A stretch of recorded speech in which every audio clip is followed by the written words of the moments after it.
Good morning. And I say morning because that's what time we normally do this, but we're actually doing this in the afternoon. We're recording it. We are going live on YouTube, but everywhere else is going to come up later. We're going to save this one for later. Particularly, we're doing it in December. Today, I have Melanie Gow with us, and we're going to talk to her about the power of stories and how you actually tell them. So we're going to get to that in just a minute. I do want to say right now, our sponsor is Warrior Music Foundation. We are in love with this organization. I personally run a charity for suicide prevention, and we work hand in hand with the guys at Warrior Music Foundation. They provide free music therapy and free music lessons for veterans and their families, and I think what they do is phenomenal.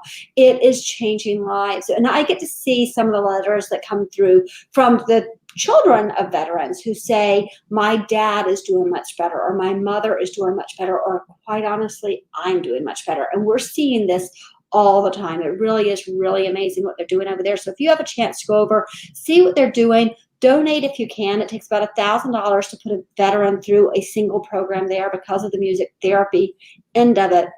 Most of the musicians are dedicating their time for teaching the lessons, but the therapy, that is going to have to always be something that's paid for, and it does take a lot of work. So please do donate if you have time. I want to remind you that we have ASMM Campus. If you want to learn more about social media, it's an easy way to do it. So go on over there. And let me introduce my guest today. We have Melanie Gow. Hi, Melanie. How are you? I'm very well. And it's evening with me, isn't it? Because I'm over here in the UK. Exactly. And I think I've told you this before. I lived there. So every time I see you on Twitter, I'm a little jealous. Well, I'm very glad to be your conduit to those memories of the UK. Exactly. All right. So you're a story strategist. What does that mean exactly? Well, this is how I put it. I'm known as a story strategist and a TED coach, but in my world, I make legends. So that describes what story strategy does. But it's more to do with how we tell stories to have an impact, how we can write a book, for example, or my specialty is signature speeches and keynote presentations. So it's about you harnessing this ancient power that we've somehow reduced to propaganda, entertainment, or distraction, binge watching Netflix and things like that. This ancient power of storytelling to tell our own true story so that it can have an impact in the world and create transformation and change and all sorts of things that are good for us. Yes, and well, I love it. And you've probably heard me say this before. We tell a story about our family that every single time I tell the story, somebody says to me, "Oh my God, I thought I was alone." And Yes. I'm like, the fact that all it does is give them this feeling of I'm not alone in this is huge. That is something that changes things. Well, the thing is, we normally impart information, and that tends to use the head space. Story uses a very complex layering of the head space, the limbic brain, which has no language. It is the language of emotions, and of course the reptilian brain, so that it can help overcome the fight or flight response, or even the fawning response and things like that. So stories, when we use them, don't just impart information, they make us feel. And the interesting thing about all of this is our experiences are unique. An accident of birth and where we are in our culture, our lineage, literally our life experiences and challenges, they're all unique to us. But the one thing that we all share is how we feel about it. So our experiences are unique, but our emotions are universal. And story, which is what you've just mentioned, holds emotions, and that's where we connect. And that's why when you tell yours, people are like, I'm not alone. Suddenly we are not alone in the world, in our experiences. We're connected in our emotions. Right. Well, and then if you do that from stage, imagine the impact you have.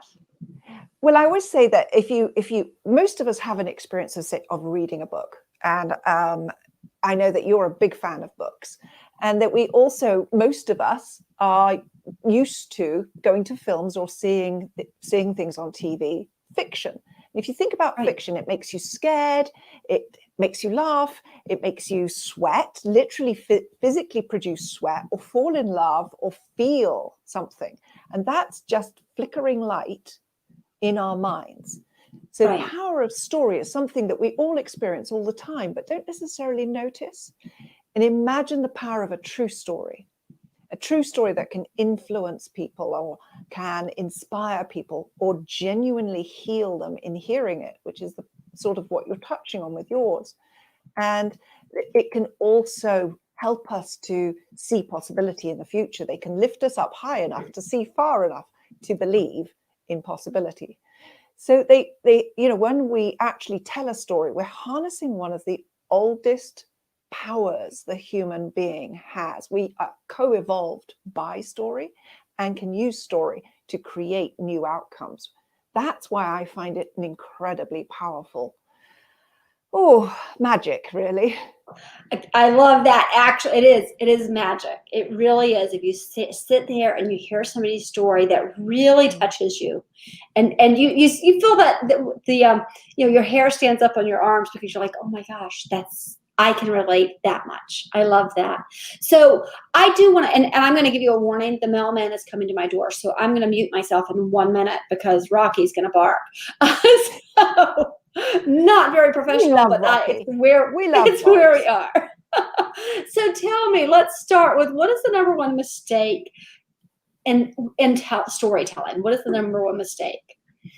Well, the number one mistake that all of us make is that we're telling a story, whether it's to 1,000 or one person, every time we speak. Because when we're speaking with somebody, they're picking up a story. And it's just that in some cases, we can control that narrative. We're standing in the coffee queue, we're gossiping. That's a story. If we're posting on Facebook, it's a story, even if it's just a picture of our breakfasts. Actually, the picture of breakfast or food is like a very modern grace. We're literally placing a picture down and saying, I am so grateful for this meal. So fascinatingly, we have these rich layers to even the smallest action. So the key to all of this is to know that we're telling a story the whole time, in which case we can become more conscious of the narratives that we are putting out there. And of course, if we're going to talk business and branding and things like that, brand is literally the story someone tells about us when we leave the room. So right. we have the ability to harness this power for our own good. Right. This is absolutely, as you were saying that, and you're saying you have a story, you're telling the story whether you know you are or not, right? I say this to people all the time. I'll have a group of people, I'll say, how many of you have a personal brand? And maybe one hand will go up. And I'm like, no, you all have personal brands. It's just whether you are paying attention to it or not. Right? And bringing people's attention to it suddenly makes them feel that there's something tangible. And that's where we can actually learn the skill of absolutely crafting it. Well, and I want to go back to something we said before we came on the air. And I said, I love about you that you said, oh, anybody can learn this. I can teach this. Whereas I thought people are storytellers or they're not. But once you started explaining it, it really is that you can teach this. It is a skill. Well, there is that question, isn't there, of like, I mean, who are these people when they, step up on the stage and speak that just seem to instantly captivate the audience? And do they have a special skill? There are very talented storytellers out there, for sure. Maybe it's something we're born with, but it is also something we can learn. And one of the reasons that it isn't natural to everyone is because it's a skill, not necessarily an innate thing we can do. What happens with story is that we have one running in our head, and that's the one we can hear, that's the one we can actually see, and that's the one we can smell it sometimes, and we can certainly feel it. Right. That is usually running in chronological order, and it's got other influences like little mind goblins running around, telling another story about our worth and our perfectionism and catastrophizing type stories. And we have another one, which is the silencer, the one that sort of goes, well, nobody'd want that. Nobody would want to hear this. But when we tell a story, we tend to think of it as in chronological order. So we will start speaking as if it's a chronological event that we need to impart. But the brain of a listener doesn't work that way. And that's the disconnect. But as soon as you understand the way in which somebody else's mind is hearing a story, then you can tell a story in a certain order. And that's when we can impart great big bold messages, or support our missions, or create change in someone who's hearing it. Because the way that the story is in our mind isn't the same as the way it's received. And that's basically where a storyteller just needs, like I say, it's a skill because it's a structure. So very quickly, I hustled my way into the grown-up world, in the real world of movies. Now, it was during the Weinstein era, so, tough crowd. but the best place to learn it. So I basically learnt that there are 2 tracks to every story, and that's all we need to know. There's what needs to be there, which is the structure of the mind, the way of being the listener, the listener's mind, and then what makes it desirable, which is story. So we can impart any piece of information if we have one track, which is the structure, that is a headspace, that is functional, and then we have the soft heart space, which is the story.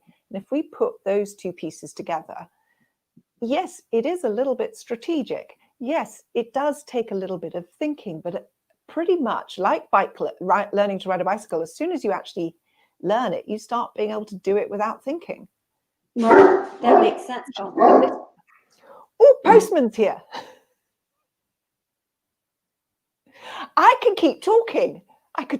Right, great. Go get that. So the best thing about story, when you use it as a strategy, is that it supports almost everything you do. You are able to harness the power of a spotlight to underneath your message so that it can scale to the lives of everyone who hears it. And the spotlight is one of the most powerful forces that a human being has created, because a spotlight literally looks at what it sees and transmits it to everybody whose lives it touches. So the spotlight is unemotional. The spotlight is it isn't engaged with you, it isn't pro you, it isn't against you. It is just a transmitter of what it sees. It's a transmitter of truth. And so when you are in the spotlight, whatever you are in the spotlight is what everybody else will see. So when you are in the spotlight, if you are telling your story, a true story, then that is what the spotlight will transmit. Literally, the story of you. And that's what the key is to authenticity. So authenticity is the great big magic source or wand that everybody's telling us we need to be in this world. And our story is how we transmit our authenticity, how we can put that in the spotlight, how we can put that in our communications, how we can sit here and tell this, I guess. So yes, story has this magical power of being able to harness your message, your mission, your purpose, or your business to one of the most powerful forces in the world, which is a spotlight. So as you're saying that, I'm realizing that it seems to me one of the major keys in being able to do this and being able to create that spotlight, being able to create that story, is self-awareness. So if you have a person who isn't self-aware, they may have had amazing things happen to them, but not be able to convey that story because they haven't seen it. I'm saying this wrong, but they haven't seen it right. They haven't seen what it does to them or how it's affected their lives in a way, or maybe how it's affected their lives so that they affect other lives. Do you think that's true? I mean, 100%. And the very simple difference between a personal anecdote or a bit of gossip and something worth sharing is the distinct idea in the heart of it. So there are three different types of stories. There's the everyday story, which is what we might use to teach, say, a small point on Facebook regularly, or in blogs or in conversation. Right. The second one is an origin story, which we know in most of our culture as something like the Garden of Eden story, or comics, the Batman origin story, or Spider-Man, how something came into being. And the signature story, which is our origin story combined with the distinct idea worth sharing, or the meaning that we have taken from an experience. And usually we've created our lives out of that experience. So obviously lots of experiences in life we have, we don't then go and create a life from it, or a business, or a mission or message. But the experiences that we do create those big assets from, that's the story that we need to tell.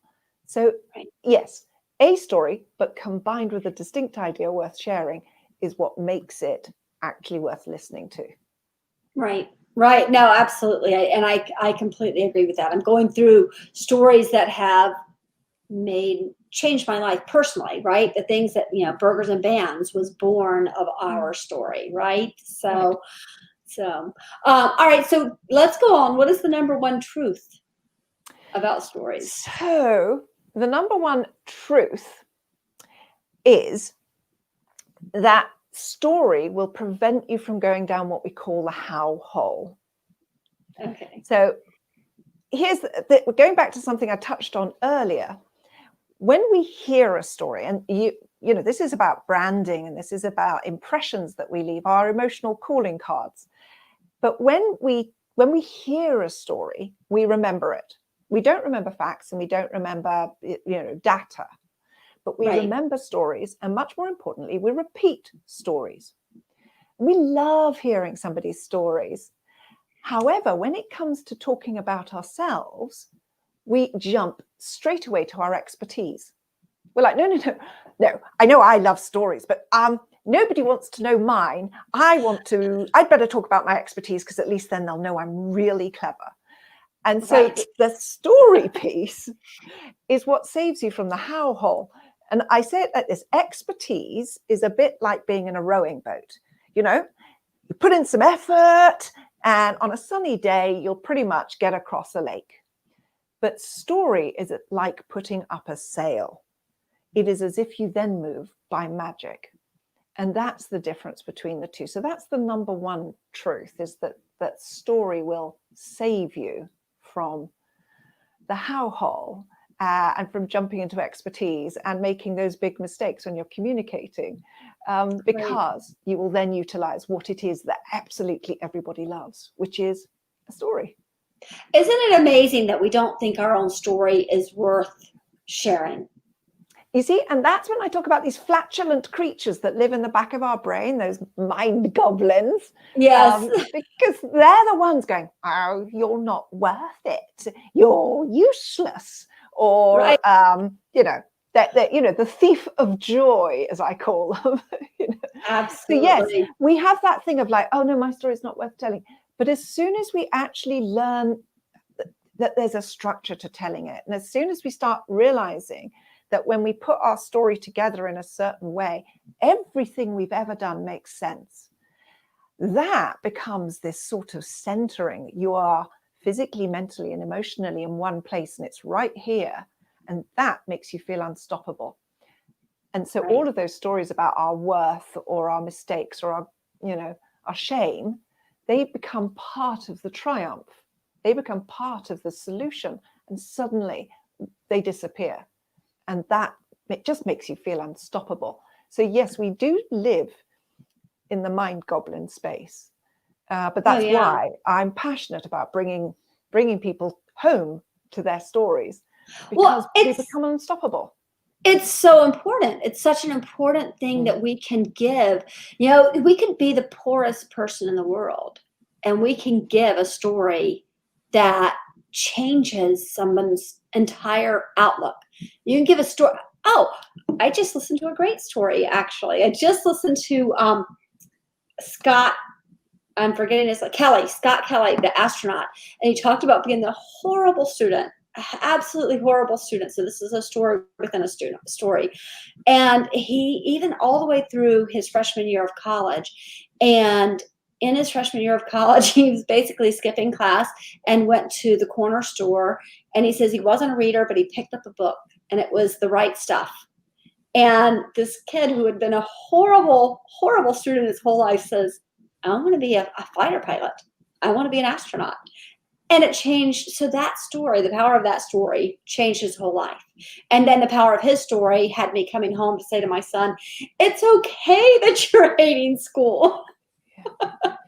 And I think that you've just touched on one of the key parts of it. Even if we're not harnessing a story to tell our business, to create a brand, to, speak on stage with the boldest messages, just the stories that make us feel we're okay, we're normal, are probably more powerful in terms of the consciousness, the human consciousness, the solitude, the loneliness sometimes that we are or feel because we're trying to hide things, or we feel like we can't speak out, or that nobody will understand us.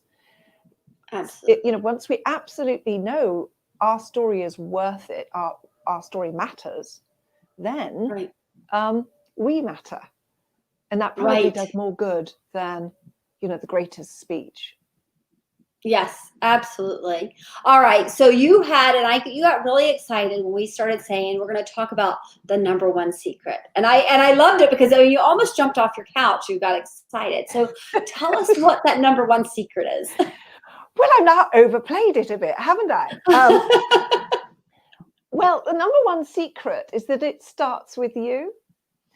And I know that sounds underwhelming, but if I tell you how I really discovered what I do, I'm 55, and I only discovered what I really do, my purpose in life, about 2.5 years ago. Before that, I'd been liberally using the power of story to do all sorts of things, but not nearly as impactful as what I do now. And what it is my story is that, my marriage breakdown, my father died, and I lost my second publishing deal all within 6 months. And I needed to walk out of that experience with a bigger story to tell. So that's exactly what I did. I went out for a walk with my 2 sons, who were 16 and 12 at the time. And it just so happened that it was for 800 kilometers. And it was over the Pyrenees and across Spain. And it took us 33 days. But as a result of that, within 3 weeks, I was asked to give a talk about it. Now, that might have been in my Age Concern cafe at the back of my town hall, but it grew into this national inspirational speaking tour. This face has been on the side of a bus. I'm that famous. No. Oh, you are that famous. And I got invited to give a TED talk, but it was in the rooms. That wasn't the big story. It was in all of the rooms that I was speaking to people that I found that I was somehow inadequate. People were searching for something, and I wasn't giving it to them. I was inspirational. I was distracting. That story is beautiful. But it was in a very small, humble village hall down a country lane in the back of nowhere in England, one Wednesday afternoon, that I gave a talk. The whole village turned out and was in this hall. It was amazing. The atmosphere was incredible. And as I left, there was a woman outside in a wheelchair waiting for me. And she asked if she could talk to me. So we rolled around to the car park. It was getting dark, because England, it gets dark at a certain time, early and cold. And we still were talking when I asked her, what did she need from me? And she said, I want what you've got. And it wasn't legs, because she wasn't, distracted by that. So I had to lean in and get a little bit more curious about it. So I asked her what her story was. She told me she loved poetry, and she loved going out into the fields and speaking this poetry out loud, and that she had built her own kitchen from her wheelchair. And it was somewhere in her story that I suddenly realized, I suddenly saw the world from her perspective. For her, a complete stranger had showed up in her village. Everybody had turned out to hear me speak, and nobody knew her story. And that's when I realized that's all we all want. We just want to matter. Right. And the power of story is that we can make it matter. It's a skill. It isn't, as I've said, it isn't something people can't learn. It's just a skill. And the powerful thing about it is that we already have stories running through our head. So we're just recreating our own story as a brand new template. And that suddenly makes you feel like you're a different person. Everything makes sense. And you now feel unstoppable. And that woman in that wheelchair taught me that day. And ever since then, I've not been squandering my story, basically telling others for themselves, that which is a bit like giving people a fish to feed them. I've since then been teaching people how to fish so that they can then feed their families. And so that is the number one secret. It starts with you, and all you have to do is learn the skill and join the dots, as Steve Jobs would say in his 2005 commencement speech. He said, you don't understand your life going forwards, but when you look back, the dots join. And that's all you really do, is joining the dots and then telling that story. Absolutely. And that was one of the most powerful, speaking of speeches, when he said that, it was. And I look at it, I actually use it with all of my clients every day. I'm like, what? I ask them what their core values are. And when they can't figure it out, I said, let's go back and connect the dots, because you're going to find them. They're in those dots. So, and I'm sure he wasn't the very first person to say it. I mean, I'm sure that Rumi or Khalil Gibran or Marcus Aurelius said something similar, but he's there on YouTube to hear that in a voice that's contemporary. Exactly. And the fascinating thing about him is he said, I'm going to tell you 3 stories, and just 3. And 3 is the structure underneath all stories, which dates back to Aristotle's time with crisis, something and resolution. Great, can't remember that. But what we know it as is beginning, middle, and end. And he was one of the founders of Pixar, which is a phenomenal storytelling platform or storytelling company. And that's what he did with his commencement speech. He told it in a 3-act structure, of which the dots was the first one, wasn't it? Right, exactly. So, all right, let's move on to the 4 natural storytelling powers, because you said we have these powers, or we have one. Is that right? We each have one of these powers. Well, what it is true stories. True stories have these 4 powers. They're sort of elemental in a way, as most things do. Most things are patterns or observable patterns in the world. So the 4 natural storytelling powers are to heal, to inspire, to lead, or to foretell. In other words, to guide us into the future even. Now, we all have one of them as a natural storyteller, as a natural story power. Our life will naturally have one of these powers. If we say my story is a healing story, it isn't. It's an inspiring story. But if my story is an inspiring story, sometimes I need to tell a leading story, a leadership story. But by knowing what a leadership story actually is, it means I can just jump over into that little power there and use that one, even though my natural one is inspiring. So by knowing that there are 4, suddenly you start saying, oh, this makes sense. A healing story, for example. You just imagine you're walking next to the person. An inspiring story tends to be somebody is a way shower. A leading story tends to be like we imagine Baudelaire or the great war speeches. Those ones are in action, so you kind of get people. That's the cheerleading story. And the foretelling story is about an Elysium that doesn't exist, but it's a signal spotting story that you can get everybody else to look at. So once you actually realize which power you're naturally harnessing, it becomes so much easier to it makes more sense how to tell it. Right. Yeah. Right. That is awesome. And I use the word awesome, and I know you don't really love the word awesome in England, but I do. I think it is an awesome thing when you think about how powerful the story is. And I love what you said. We take my particular story, I take the story, and I use it in a lot of different ways, but I had never thought about that. And maybe part of what you're doing is giving the language to people that they don't have. Right? And of course, one of the things about a story is that you create a language palette that makes sense. So I do a lot of work with change makers and, say, light workers. And, light workers tend to work in the foretelling area, but the language or the palette is quite young, so it's not broad. And by finding the person's individual language, we can build out a palette for them. So yes, in some way, we create a lexicon as we go along. And it is always in the emotions.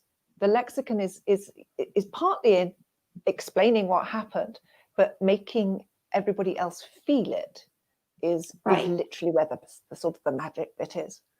Yes, exactly. Exactly. And we said that it is magic. It's absolutely magic.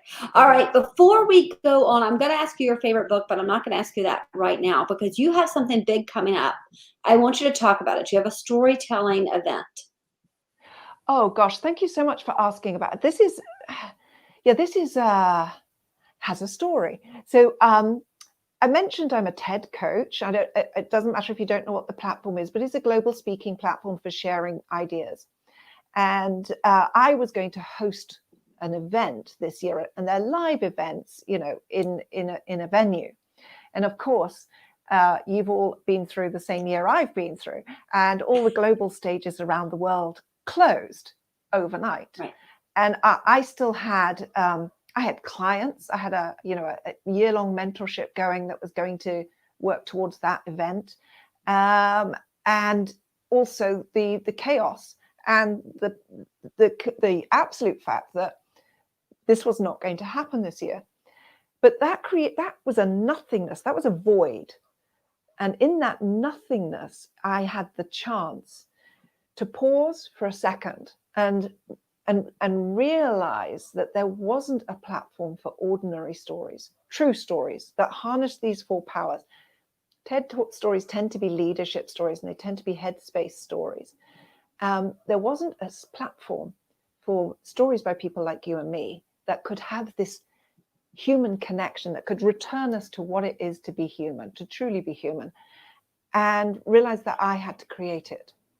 And that was all there was to it. And that is happening the day after tomorrow. It is 20 speakers. However, each of those speakers is telling their story and what they created from it. And the idea is we're going to go through the four portals: the healing, the inspiring, the leading, and the foretelling stories. So it's a journey for attendees. But the biggest takeaway is that in this experience, you'll start to see the value of your own story. And we have like a journal to go through the day with. And, it's all designed to both be healed, inspired, etc. But in all of that reflection, it's a day to us, to people to see that they have worth and that their story is worth telling. It's to awaken the legend within. Oh, I love it. So tell me, how do people find you? Because I've just made a decision, this was going to go up in December because I honestly thought your event was in January. So, oh my goodness me. It's the day after tomorrow. So it's the day after tomorrow. So we're just going to go ahead and put it up. I will have, I will, as soon as we stop today, I will try to get it out there. So how do they find you? Well, here's the very fascinating thing is, I created this in this vacuum, and it's done that thing of like, it's not necessarily got a proper URL yet. Okay. So you have to go to the website called awakenthelegend.com /reveal the legend within True Story Festival. Next year, it will have its own beautiful website. This year, it had to roll with the times that we're in. Right, exactly. So I'm going to put it up, but you're going to have to correct me because I think I've done it. So awakenthelegend.com, reveal the story within Is there Okay, so it's Reveal the Legend Within. Reveal the True Legend Story Festival. That's okay. Do you know what? I am doing something very similar right now with Burgers and Bands. We have an event coming up this weekend, and it's not out there.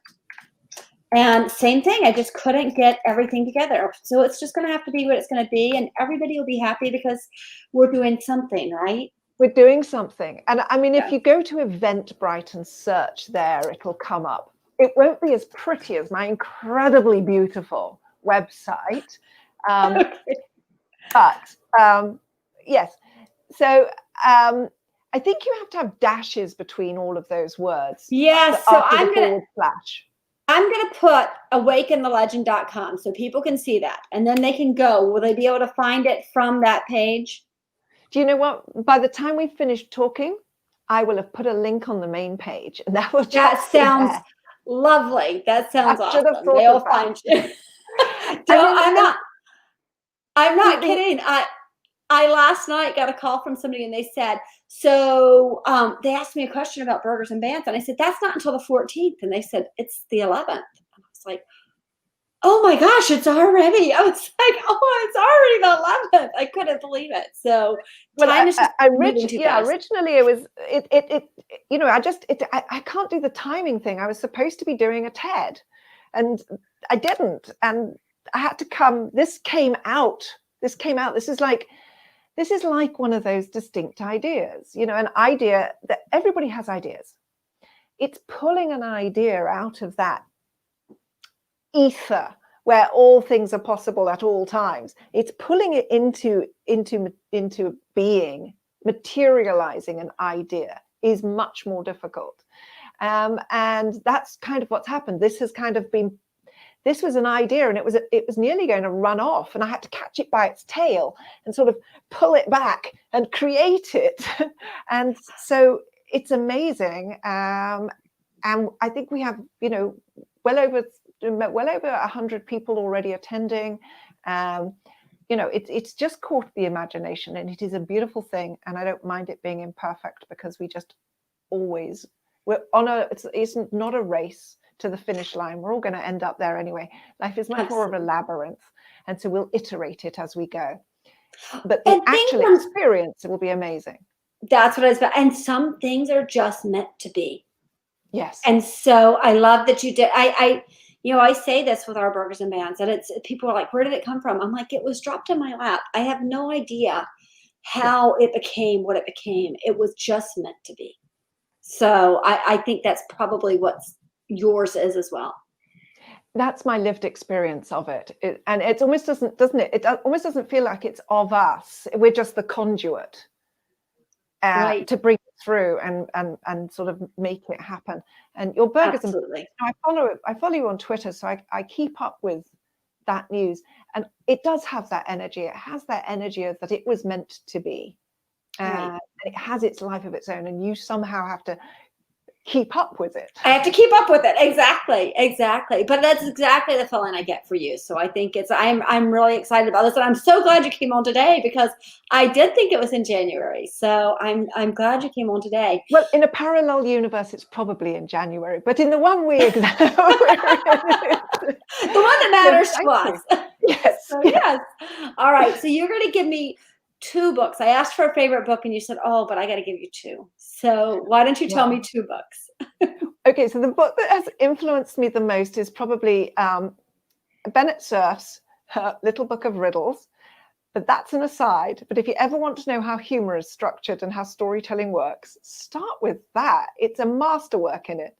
If you really want to know about storytelling, there's a book called Into the Wild, and it's about, you know, film structure. And it includes the hero's journey, which, you know, most of us are familiar with. But the book that, if you really want to experience good storytelling, in my opinion, is Lord of the Rings, which I read at 12 and was instantly like, that's it. Just black dots on a white paper can create an entire world, and it's as real as real. That's incredible. And that completely converted me to the power of story. Yes. And I'm right there with you with the Lord of the Rings and the Hobbit and as a child, that feeling of how is that possible? You know, how am I sitting here in this little house that I live in with this horrible life as a child, and still I can float away to a whole other world. It's yes. I mean, you know, if people haven't read it, most of us are familiar with Harry Potter or a Terry Pratchett. I mean, complete worlds that all make sense. And I even speak a bit of Elvish, which is a completely made up language, but structurally correct. Right. Things like that. So I will make a confession. We went to New Zealand at Christmas time, and it's embarrassing to say how affected I was. We went to Hobbiton, and when I walked in, you're in the Shire, and I started crying, and it was just so, and I'm going to cry as I'm saying it, because I'm like, I'm in this book that I read as a child, and I'm in it, you know, to be, it was, yeah, I have chill bumps right now as I'm talking to you, because that's exactly how it felt. So books and stories have power, which is so why I was so glad to have you on here, but because I think it's so important. So if people go to Awaken the Legend Within, I said, yeah, awakenthelegend.com, can they hire you to help them tell their story? Can they work with you to help them? God, yes. And please do, because I love it. I mean, and you've known me in other iterations and lives, and this one is just my passion because I'm using it for other people. And I love helping people to find their story, because what you can do with the story after you've found it is it's just almost unimaginable. You can create all sorts of assets. You can write the book that you actually have inside you, or the one that supports your business or message. When you can condense it down to, say, a 15-minute signature speech, you can literally, you become the know, like, and trust in the room. And of course, you can create big assets from that, you know, scale your message to the lives of everyone who hears it. And you can also create your programs. You can be on media. You can, you know, literally do about a dozen other things that I can't quite think of off the top of my head. But there are 9 assets you can create from a story. And an asset is evergreen. An asset, you know, is reach. It is resonance if it contains your story. And these are all things that are just, they're hiding in plain sight. They're in our story, which is free. Right. Well, we've earned it the hard way. So, you know, we've paid for it. So, exactly. But yeah, I have group programs. I teach one-to-one. I do a 3-day VIP package to get you a TED talk that you know, get you TED talk ready with a care package of performance coaching after that. So there's, you know, I will figure out a way to work with people that works for them.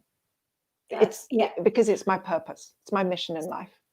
And that's what I was going to say. So you said there's all these assets, there's all these things, there's all these, but there's a look on your face that is, it's, you know, they say it, you know, you radiate, right? It's you're radiant.